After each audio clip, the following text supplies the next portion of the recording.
સિલિન્ડરની અછત મામલે મંત્રી ઋષિકેશ પટેલનું નિવેદન સામે આવ્યું છે। રાજ્યના ઉર્જા અને પેટ્રોલિયમ મંત્રી ઋષિકેશ પટેલે વાત કરી છે।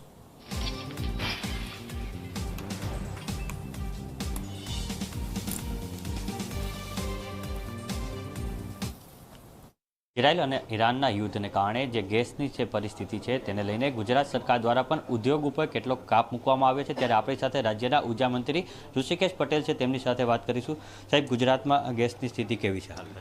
ગુજરાતમાં ગેસની પરિસ્થિતિ અત્યારે જે યુદ્ધના કારણે જેવું બધાને લાગી રહ્યું છે, પરંતુ હકીકતની અંદર ગુજરાત અને કેન્દ્ર સરકારમાં આદરણીય મોદી સાહેબ સમગ્ર પરિસ્થિતિ ઉપર નજર રાખી રહ્યા છે। કેન્દ્ર અને રાજ્ય માહિતીઓનું આદાન પ્રદાન કરી આપણા ત્યાં ગુજરાત ગેસ એ સૌથી મોટું નેટવર્ક ગેસનું ધરાવતું એ એકમાત્ર આખા દેશમાં રાજ્ય છે અને સાથે કેન્દ્રમાં પણ મોદી સાહેબ આના ઉપર નજર રાખી રહ્યા છે। એટલે વખતો વખત કેન્દ્ર સરકાર દ્વારા જાહેર થતી એડવાઇઝરી આપણે અહીંયા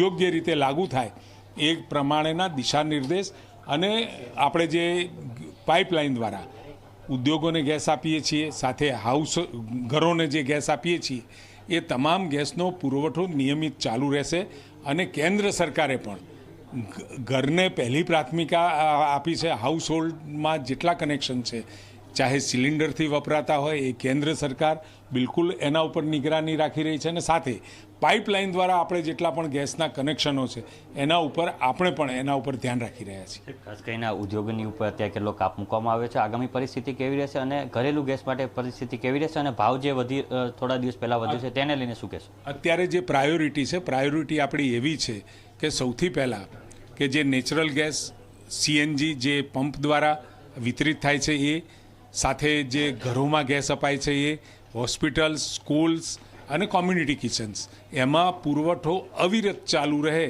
એ પ્રકારની વ્યવસ્થાઓ ગુજરાત સરકારે ગોઠવી છે। 2 અલગ શિપમેન્ટ પણ એમને બુક કરેલા છે।